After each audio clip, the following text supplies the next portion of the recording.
কথাগুলো পৌঁছায় দেওয়ার চেষ্টা করেন, কথাগুলো পৌঁছায় দেওয়ার চেষ্টা করেন।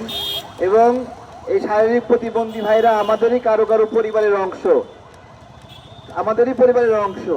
এবং বিভিন্ন পরীক্ষায় আমরা দেখেছি শ্রুতি লেখক দেওয়া হয় না, এটা আপনারা শ্রুতি লেখক দিবেন, শ্রুতি লেখক দিবেন, অথবা যার হাত নাই তাকে আরেকজনকে দিয়ে লেখায় দিবেন। এই বিষয়গুলো আপনারা নিশ্চিত করবেন।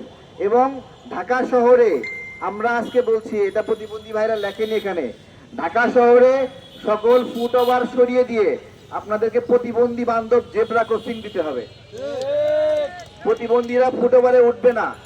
আপনারা আপনারা গাড়ির গতি যদি বাড়াইতে হয়, আপনারা আকাশ দিয়ে আরো বেশি মেট্রো রেল বানান, ফ্লাইওভার বানান, কিন্তু নিচ দিয়ে আমাদের প্রতিবন্ধী ভাইদের যাওয়ার জন্য রাস্তা বাধাগ্রস্ত করবেন না। কেন বলছি, বিশ্বের উন্নত দেশগুলোতে এরকম ফুট ওভার কেউ বানায় না, সবাই জেব্রা ক্রসিং ব্যবহার করে। এবং সেখানে শুধু মানুষ না, পশু পাখিও রাস্তার এই পাশ থেকে ওই পাশ যাওয়ার জন্য রাস্তার উপর দিয়ে নিয়ে যায়, কিন্তু পশু পাখি যাওয়ার জন্য নিচ দিয়ে রাস্তা রাখে। সেখানে মানুষকে আপনারা চোখে দেখছেন না।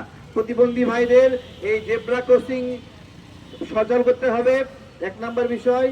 আচ্ছা, আমার পক্ষ থেকে আজকে বলছি, স্কুল কলেজ 6 তলা 7 তলা করছেন, এগুলো করতে পারবেন না। স্কুল কলেজ 2 তলা করতে হবে, প্রতিবন্ধী বান্ধব করতে হবে। স্কুলের জন্য হুইল চেয়ার নিয়ে ওঠা যায় সেই ব্যবস্থাপনা, স্লোপিং সিঁড়ি করতে হবে।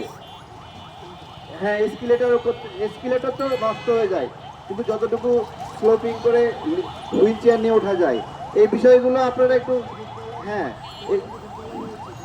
আবারও বলছি, প্রতিবন্ধী বান্ধব একটা তারা কমিশনের মতো একটা কিছু করতে বলেছেন, যাতে করে সারা দেশে প্রতিবন্ধী নিয়োগ পাওয়ার সক্ষমতা আছে এবং পোস্ট খালি করা যায় বা খালি আছে এগুলো বিবেচনা করে বিশেষ নিয়োগ চাই। এই বিশেষ নিয়োগের মাধ্যমে অন্তত 1 লাখ হোক, 2 লাখ হোক, 3 লাখ হোক মানুষ কর্মসংস্থানের সৃষ্টি হোক, এটা করা অতীব জরুরি। এবং আমি রাজনৈতিক আমাদের বন্ধুদেরকে বলবো যে এখানে অনেক মজা নাই, কারণ তাদের জীবনেই মজা নাই।